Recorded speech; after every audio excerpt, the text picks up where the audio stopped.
Hi viewers, welcome to our channel. ప్రస్తుతం మనతో పాటు దాము బాలాజీ గారు సీనియర్ జర్నలిస్ట్ ఉన్నారు. వాటితో ఒకసారి మాట్లాడదాం. సార్ నమస్కారం.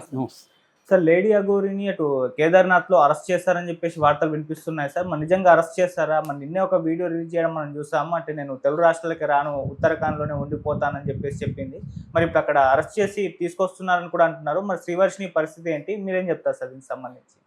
అఘోరిని అరెస్ట్ చేశారు కేదార్నాథ్లో అని చెప్తున్నారు. ఎందుకంటే అఘోరి శ్రీవర్షిని ఇద్దరు కలిసి ఒక వీడియో రిలీజ్ చేశారు. అది మేము కేదార్నాథ్ వెళ్ళిపోతున్నాం, అక్కడే సెటిల్ అవుతాము, మేము ఇంకా తెలుగు రాష్ట్రాలకు రాము, మా జోలికి ఎవరు రాకండి, సో మీడియా వాళ్ళు ఇంకా ఆపేసేయండి, మీరు కానీ కంటిన్యూ చేస్తే మా మీద నెగిటివ్గా కంటిన్యూ చేస్తే మేము ఆత్మహత్య చేసుకుంటాము, లేదు మమ్మల్ని అరెస్ట్ చేయడానికి ఎవరైనా వచ్చినా కూడా మేము ఆత్మహత్య చేసుకుంటాం, ఇదే కారుతో సహా పెట్రోల్ పోసుకొని ముట్టించుకుంటాం అనేది వాళ్ళిద్దరు కూడా చెప్పారు. అట్లాగే వాళ్ళిద్దరూ చాలా బాధపడుతున్నట్టు కూడా అర్థమవుతుంది. ఎందుకంటే బాగా నెగిటివ్ అయింది ఈ మధ్యకాలంలో. మామూలుగా అయితే అఘోరి పబ్లిసిటీకి, అంటే నెగిటివ్ పబ్లిసిటీ అయినా పాజిటివ్ పబ్లిసిటీ అయినా అఘోరి పెద్ద ఫరక్ ఏమి ఉండేది కదా అఘోరికి. కానీ ఇప్పుడు ఏమైందంటే ఈ అమ్మాయిని పెళ్లి చేసుకున్న దగ్గర నుంచి అఘోరికి కష్టాలు స్టార్ట్ అయినట్టుంది. మీడియా ఒక్కసారిగా యాంటీగా మారిపోయింది. సో ముందు భార్య రంగంలోకి రావడం, రాధిక అనే ఆమె మీడియాతో మాట్లాడడం, తర్వాత మహిళా కమిషన్ నేరెళ్ళ శారద గారిని కలవడం.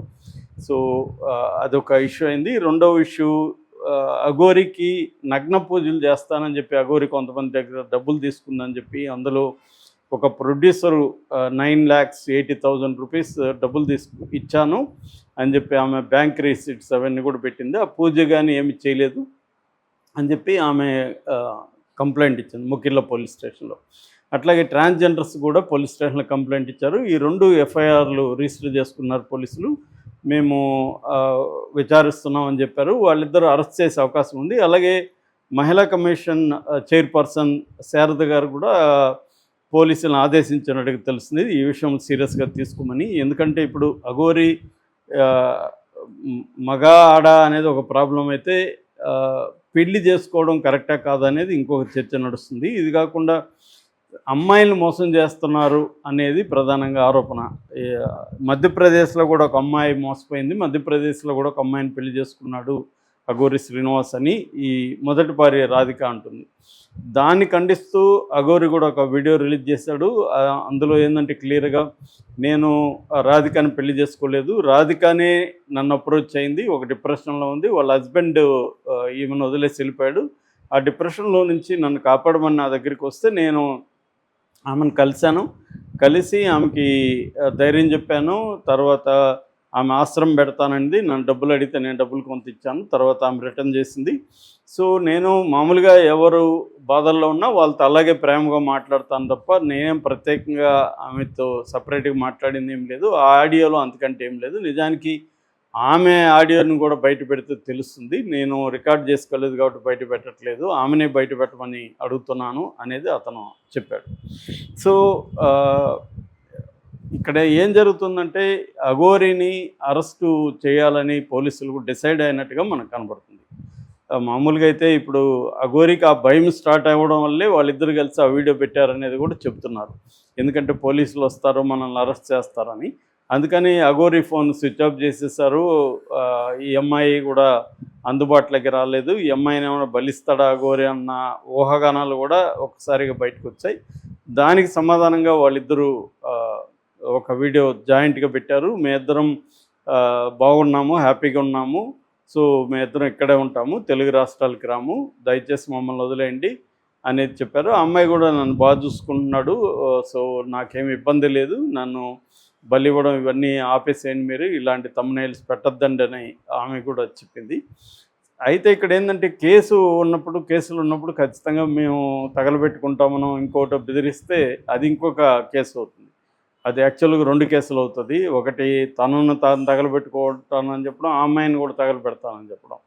సో ఖచ్చితంగా అఘోరి మీద ఇంకొక కేసు కూడా పెట్టే అవకాశం ఉంది. ఆల్రెడీ అఘోరి మీద గతంలో కూడా కేసులు ఉన్నాయి. ఎందుకంటే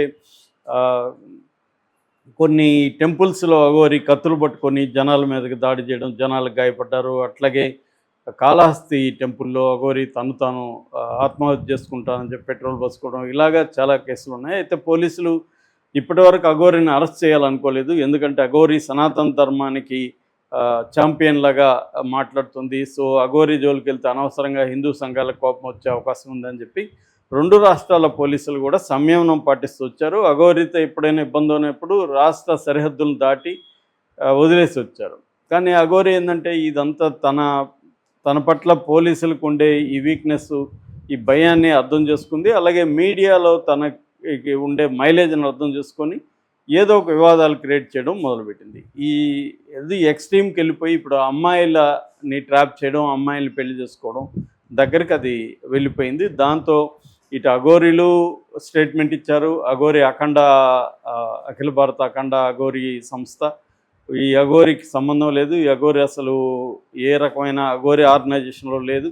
దాదాపు 14 ఆర్గనైజేషన్లు ఇవాళ నేషనల్ లెవెల్లో అఘోరి ఆర్గనైజేషన్లు ఉన్నాయి. అఘోరి అఖిల భారతీయ అఘోరి పరిషత్ ఉంది, అందులో 14 ఆర్గనైజేషన్స్ ఉన్నాయి. ఎవరు కూడా అఘోరిని ఓన్ చేసుకోవట్లేదు.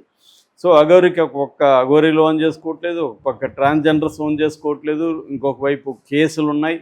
సో ఒక్కసారిగా అఘోరిని ఇవన్నీ చుట్టుముట్టినట్టు కనబడుతుంది. సో ఖచ్చితంగా లీగల్ బ్యాటిల్ని అయితే అఘోరి ఎదుర్కోవాల్సి వస్తుంది. ఎందుకంటే మొదటి భార్య లాయర్ కాబట్టి ఆమె ఖచ్చితంగా అఘోరిని కోర్టుకి ఈడవాలి అన్నది కనిపిస్తుంది. అట్లాగే ట్రాన్స్జెండర్స్ కూడా చాలా సీరియస్గా ఉన్నారు. అఘోరి వల్ల మాకు చెడ్డ పేరు వస్తుంది ట్రాన్స్జెండర్స్కి. ట్రాన్స్జెండర్స్ అనగానే ఇప్పుడు ఈ మధ్య అఘోరి పేరే చెప్తున్నారు ఎక్కడికి వెళ్ళినా. దీనివల్ల మేమేదో గౌరవంగా బతుకుతున్నాము, మాకు నెగిటివ్గా వస్తుంది అనేది వస్తుంది. అట్లాగే కొన్ని సంబంధించి హిందూ సంఘాలు కూడా ఇక్కడ శివరుద్రస్వామి కావచ్చు, కొంతమంది హిందూ సంఘాల నాయకులు కూడా అఘోరికి యాంటీగా మాట్లాడడం మొదలుపెట్టారు. మొన్నటి వరకు వాళ్ళు కూడా ఏంటంటే ఏదో మంచి చెడు వాళ్ళకి ఇష్టం లేకపోయినా అఘోరి సనాతన ధర్మం ఉంటుంది కదా, మంచిదేలే అనుకున్నట్టుగా వాళ్ళు సైలెంట్గా ఉన్నారు. కానీ ఇప్పుడు సనాతన ధర్మం పేరుతో లోక కళ్యాణం అని చెప్పి తన కళ్యాణాలు చేసుకుంటూ వెళ్తుంది అన్న ఒక కోపం అయితే వాళ్ళకి కూడా వచ్చినట్టుంది. వాళ్ళు కూడా ఓపెన్గా మాట్లాడుతున్నారు. సో అఘోరికి ఇంతకు ముందులాగా దబాయించి బెదిరించి బతికేద్దామంటే కుదరదు. ఇప్పుడు కేసులను ఎదుర్కోవాల్సిందే, లీగల్ బ్యాటిల్ చేయాల్సిందే. అది ఎస్కేప్ అవుదామని అఘోరి అటు వెళ్ళిపోయినట్టు కనబడుతుంది. కానీ అటు కూడా అక్కడ అఘోరీలు ఓన్ చేసుకోవట్లేదు కాబట్టి అక్కడ కూడా సమస్యలు పెరిగిపోయే అవకాశాలు కనిపిస్తున్నాయి. మరి వీళ్ళిద్దరూ ఇప్పుడు అమ్మాయి నేను అఘోరిని అరెస్ట్ చేస్తే నేను ఆత్మహత్య చేసుకుంటాను బెదిరించిందని కూడా చెప్తున్నారు ఎవరు శ్రీవర్షిని.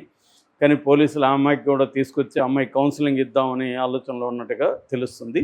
మరి శ్రీవర్షిని ఇప్పుడు ఒక భార్యగా తన భర్తని అరెస్ట్ చేశారు కాబట్టి ఫైట్ చేస్తుందా, లేదు రాధిక డిమాండ్స్ ఏంటి ఇంకా క్లియర్గా లేదు. రాధిక ఏమంటుందంటే నాలాగా ఇంకెవరికి అన్యాయం జరగకూడదని నేను పోరాడుతున్నానని చెప్తుంది. సో ఇవన్నీ రాధిక ప్రూఫ్స్ ఏమైనా చూపిస్తారా అనేది చూడాలి. రెండవది అసలు ఈ పెళ్లి చెల్లుతుందా అనేది పెద్ద సమస్య. ఎందుకంటే ఒక ట్రాన్స్జెండరు ఒక మహిళను పెళ్లి చేసుకుంటే మన చట్టాల ప్రకారం స్పెషల్ మ్యారేజెస్ యాక్ట్ కానీ హిందూ మ్యారేజెస్ యాక్ట్ ప్రకారం ఈ మ్యారేజ్కి లీగాలిటీ లేదు. సో చట్టబద్ధత లేదు. సో కాబట్టి చట్టబద్ధత లేని మ్యారేజీలు ఎన్ని చేసుకున్నా అఘోరికి ఏం కాదు కదా అన్నది ఒక లీగల్ పాయింట్. కానీ సుప్రీంకోర్టు అనేక సార్లు లివ్ ఇన్ రిలేషన్షిప్ను కూడా రికగ్నైజ్ చేసింది కాబట్టి లివ్ ఇన్ రిలేషన్షిప్లో కూడా మినిమల్ రైట్స్ అనేవి ఉంటాయి. సో ఒక అమ్మాయిని మోసం చేయడం అంటే ఖచ్చితంగా అది నేరం కిందకి వస్తుంది బిఎన్ఎస్ చట్టంలో కూడా. సో కాబట్టి ఆ రకంగా అఘోరి అరెస్ట్ అయ్యే అవకాశాలు అయితే ఉన్నాయి. హైదరాబాద్కి తీసుకొచ్చే అవకాశాలు కూడా కనిపిస్తున్నాయి. Okay sir, thank you so much.